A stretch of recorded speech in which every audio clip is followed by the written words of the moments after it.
Baik, bismillahirrahmanirrahim. Assalamualaikum warahmatullahi wabarakatuh. Kembali lagi bersama kami dari tim kurikulum adalah Al-Bahjah. Pada kesempatan kali ini, di pertemuan kali ini kita akan mempelajari tentang sistem pernapasan. Seperti biasa, untuk pertemuan sistem pernapasan ini kita hanya satu pertemuan, akan tetapi kami selalu berharap ketika setelah santri belajar, antum-antum semua belajar, akan ada capaian pembelajaran. Yang pertama, santri dapat mengetahui organ-organ pernapasan. Untuk pernapasan itu menggunakan organ-organ apa aja. Lalu yang kedua, santri dapat memahami proses pernapasan. Dan yang ketiga, santri dapat mengetahui gangguan pada sistem pernapasan.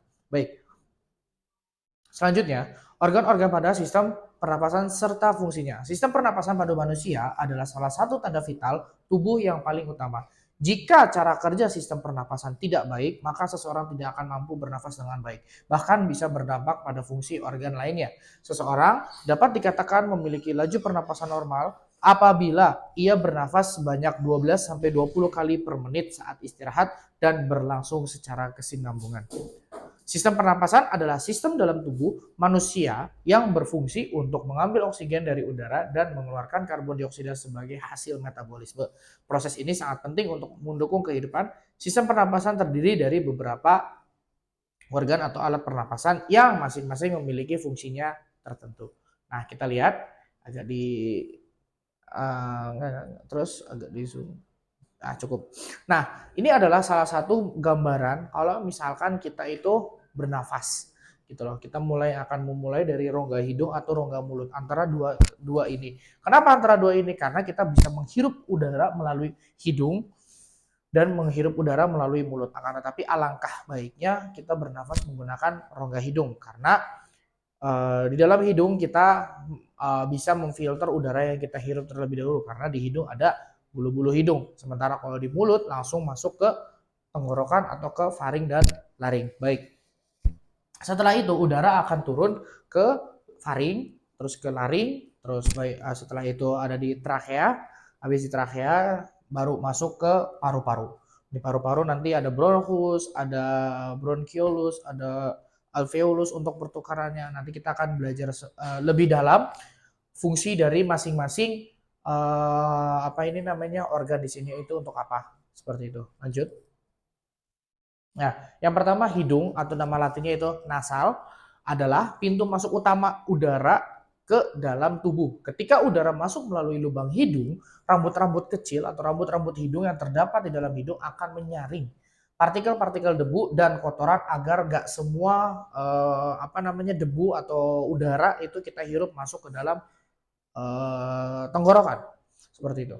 Jadi nggak semuanya. Selain itu, lapisan lendir dalam hidung berfungsi untuk menangkap mikroorganisme yang berbahaya seperti bakteri dan virus. Proses pernafasan udara juga terjadi di hidung berkat pembuluh darah di dinding hidung sehingga udara yang masuk menjadi lebih hangat dan lembab sebelum mencapai paru-paru.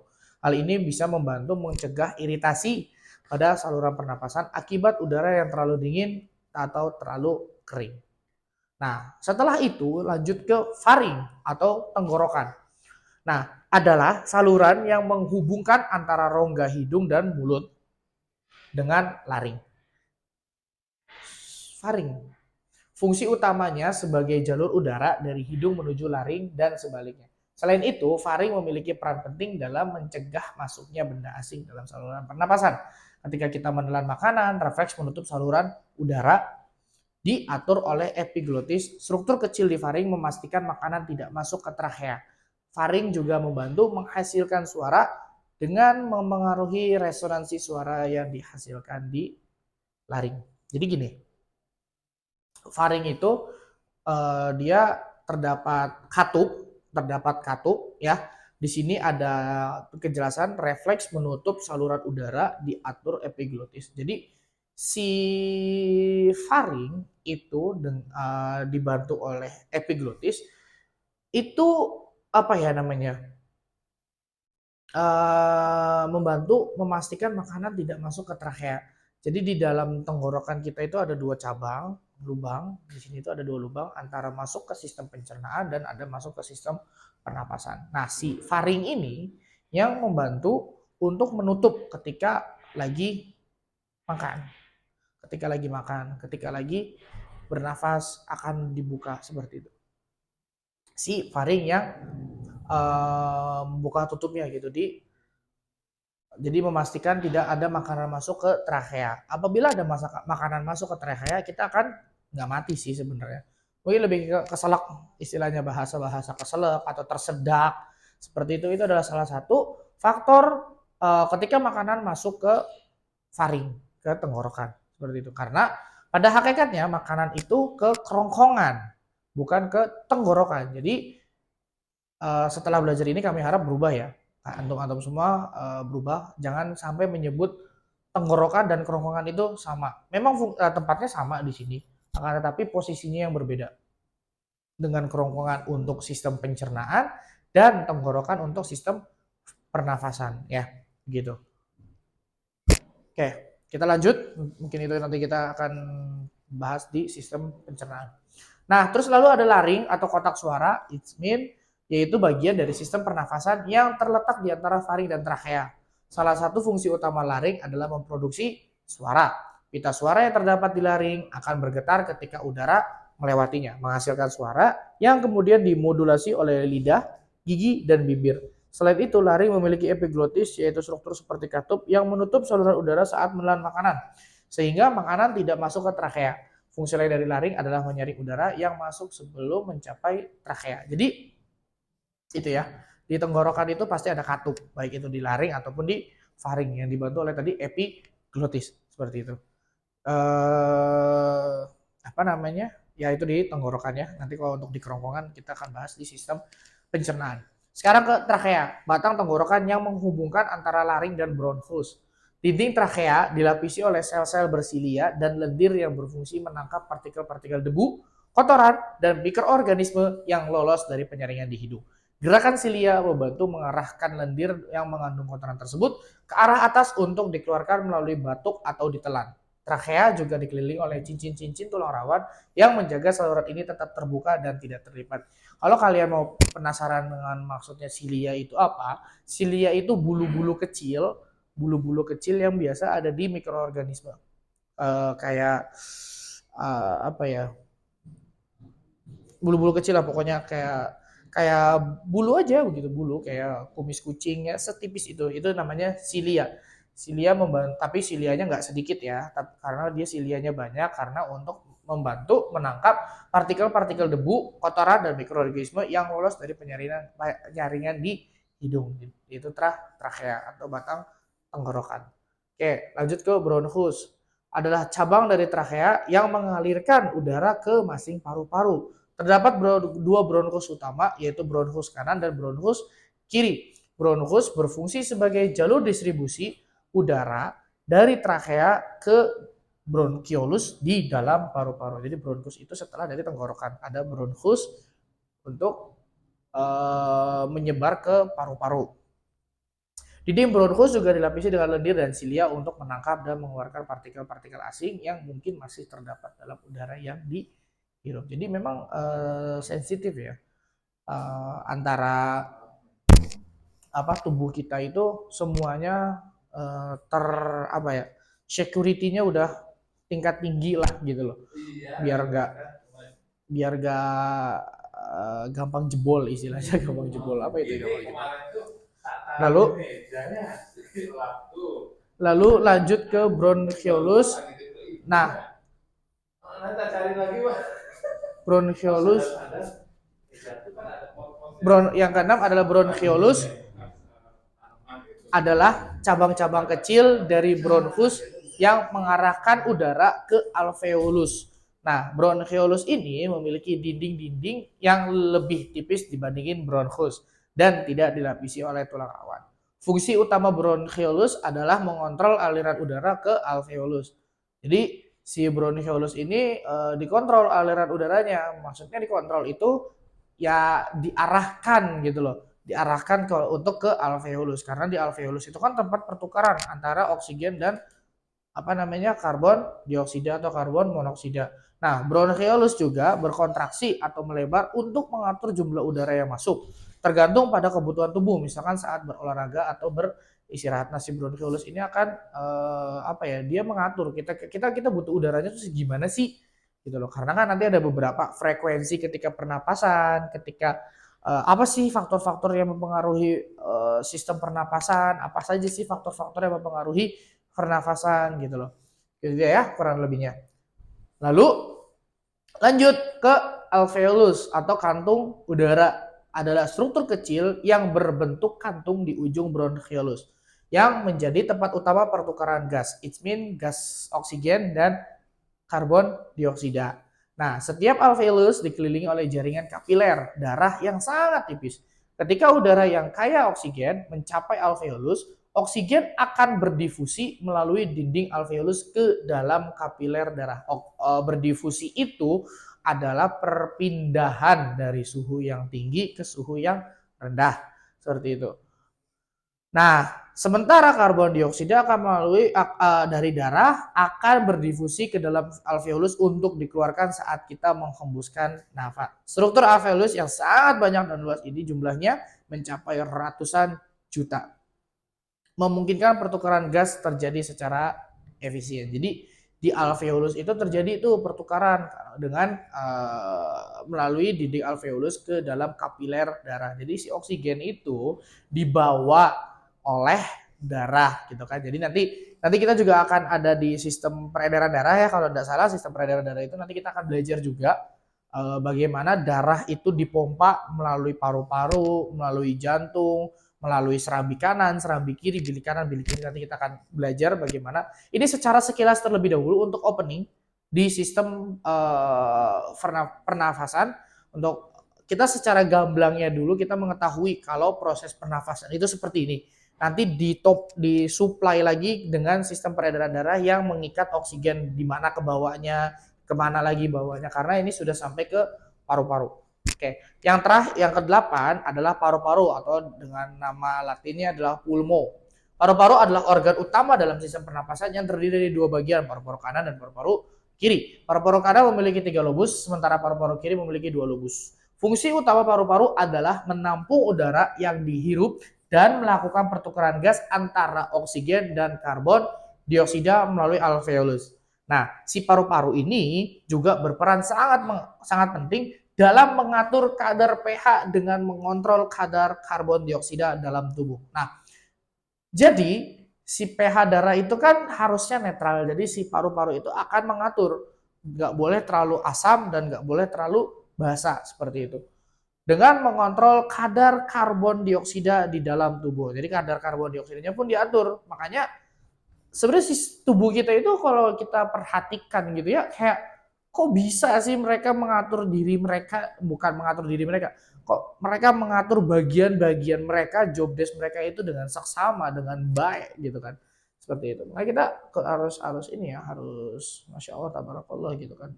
Oke, nah yang jelas atau diafragma. Diafragma adalah otot berbentuk kubah yang terletak di bawah paru-paru di sini yang memisahkan rongga dada dan rongga perut. Jadi di sini ya pokoknya kalau sebenarnya kalau otot diafragma kan memang kasat mata ya. Jadi ada di dalam tubuh. Kalau karena posisinya di bawah paru-paru dan memisahkan rongga dada dan rongga perut. Jadi setelah tulang rusuk, di sekitaran tulang rusuk, setelah tulang rusuk itu ada otot diafragma. Kalau misalkan kalian nafas itu mungkin kalau yang kurus banget akan kerasa mungkin ya tulang rusuknya, bukan otot diafragmanya. Oke, diafragma itu memainkan peran utama dalam proses pernafasan. Saat kita menghirup udara, kayak diafragma berkontraksi dan bergerak ke bawah, sehingga rongga dada membesar dan udara dapat masuk ke paru-paru. Nih, oke. Ketika nafas, si diafragma berkontraksinya ke bawah. Ya. Ketika membuang berarti otomatis berkontraksinya ke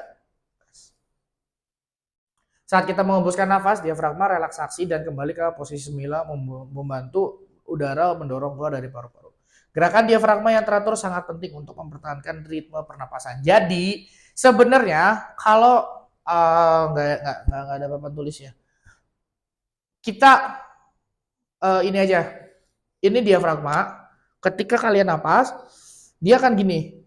Tapi ketika dia menghembuskan, ketika menghirup nafas, dia akan begini. Ketika menghembuskan, dia akan begini seperti ini. Jadi ototnya itu kebalikan. Kalau narik napas kan harusnya kalau logika diafragma ketarik ke atas, tapi enggak, diafragma ke bawah, berkontraksi ke bawah, dada membesar. Kalau membuang baru apa namanya, diafragmanya kembali lagi relaksasi seperti posisi semula. Jadi bentuknya itu berbentuk kubah. Kalau kalian tahu kubah, ya kubah gitu loh. Kubah masjid ini. Jadi kalau misalkan berkontraksi begini, kalau misalkan itu begini lagi gitu. Oke. Gitu ya kurang lebihnya. Jadi ada beberapa tadi mulai dari hidung, nasal sampai ke diafragma itu ada sekitaran 9 organ-organ atau bagian yang dilewati oleh udara ketika lagi masuk ke dalam sistem pernafasan. Nah, sekarang ini kita secara apa namanya, kita akan membahas proses pernafasannya. Kalau tadi kan kita organnya dulu beserta fungsinya. Kita akan melihat menjadi udara. Kita ini akan menjadi udara. Atau mungkin nanti antum bisa minta ke ustadz atau ustazah antum buat minta diperlihatkan video perjalanan udara gitu, karena di beberapa YouTube, TikTok itu ada education tentang sistem yang seperti ini yang tidak menunjukkan apa namanya jenis kelamin atau apa. Jadi kalau menurut saya sih aman ya kayaknya kalau buat dipelajari. Oke, proses pernapasan pada manusia melibatkan 2 tahap utama, yaitu inhalasi, inspirasi atau dan ekshalasi. Yang sering digunakan sih bahasanya inspirasi sama inspirasi sama ekspirasi ya. Jadi ins itu masuk, X itu keluar. Secara bergantian untuk memastikan tubuh mendapatkan oksigen yang cukup dan membuang karbon dioksida sebagai sisa metabolisme. Fun fact-nya apa namanya? Kita manusia menghirup itu nggak cuma oksigen. Banyak yang kita hirup, nitrogen pun kita hirup, karbon dioksida pun kita hirup, oksigen pun kita hirup. Jadi kami ingin kalian ketika sudah belajar ke tahap yang jenjang yang lebih tinggi, jadi itu mengetahui secara detail apa saja yang kalian hirup, apa saja yang kalian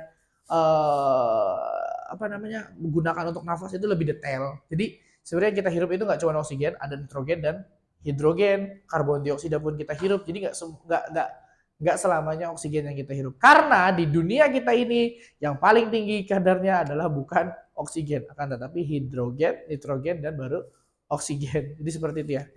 Jadi ya biar lebih keren dikit lah Al-Bahja lebih detail menjelaskannya. Jadi jangan sampai Al-Bahja sama gitu sama orang lain. Jadi kita harus beda. Nah, pada tahap inhalasi atau inspirasi, udara dari lingkungan luar masuk ke dalam tubuh melalui hidung atau mulut. Diafragma, otot utama yang terlibat pada pernapasan, berkontraksi dan bergerak ke bawah sehingga rongga dada melebar. Tadi ya, seperti kita jelaskan pada fungsinya diafragma. Lalu otot-otot di antara tulang rusuk juga berkontraksi untuk menarik tulang rusuk ke atas dan keluar. Perubahan ini menciptakan tekanan negatif dalam rongga dada yang menyebabkan udara terdorong masuk ke paru-paru melalui saluran pernafasan, yaitu trakea, bronchus, dan mencapai alveolus. Di alveolus, oksigen dari udara berdifusi ke kapiler darah, sedangkan karbon dioksida dari darah berdifusi ke alveolus. Oke, next. Nah, pada tahap ekspirasi atau ekshalasi, udara yang kaya akan karbon dioksida dikeluarkan dari tubuh. Diafragma relaksasi dan kembali ke seperti semula, melengkung ke atas. Otot-otot di antara tulang rusuk juga relaksasi sehingga tulang rusuk turun ke posisi awal. Akibatnya, rongga dada mengecil dan tekanan dalam paru-paru meningkat, mendorong udara keluar melalui jalur yang sama, yaitu bronchiolus, bronchus, trachea, dan akhirnya keluar melalui hidung atau mulut. Nah, proses ini terjadi secara pasif, kecuali saat bernafas dengan cepat atau dalam, di mana otot-otot tambahan akan membantu mendorong keluar dengan lebih kuat. Pada tahap ekspirasi dan inspirasi atau inhalasi dan eksalasi terjadi sekitar 12-20 kali per menit pada orang dewasa dalam kondisi istirahat. Jadi ketika kalian lagi istirahat itu pasti sekitaran 12 atau 20 kali. Kalau kalian gabut, kalian coba aja tes gitu loh. Tapi jangan sengaja ya, kalau misalkan secara rileks aja, bernafas secara rileks kayak gitu, jangan sengaja enggak saya enggak 12 sampai 20 kali saya bisa cepet nih gitu nanti akhirnya. Jadi kalian enggak apa ya, itu tidak dalam kondisi santai tapi dalam kondisi tergesa-gesa, kalian deg-degan, kalian marah, itu akan lebih banyak proses atau jumlah tarikan hembusan nafas kalian. Baik. Kecepatan dan kedalaman pernafasan dapat berubah tergantung pada aktivitas fisik, kebutuhan metabolisme, dan kondisi lingkungan seperti saat berolahraga atau berada dekat dengan kadar oksigennya rendah. Jadi kalau kadar oksigennya rendah itu suhu dingin, puncak itu kadar oksigennya rendah seperti itu. Oke, nah ini kurang lebihnya seperti ini. Nah ini, jadi otot diafragma itu yang mana? Yang ini nih, otot diafragma. Ya, jadi melakukan kontraksi jadi seperti itu. Ya, perubahan kurang lebih. Ini adalah gambaran ketika kalian bernafas. Ini ketika inspirasi dan ini ketika ekspirasi. Ini ketika inhalasi dan ini ketika ekshalasi. Oke.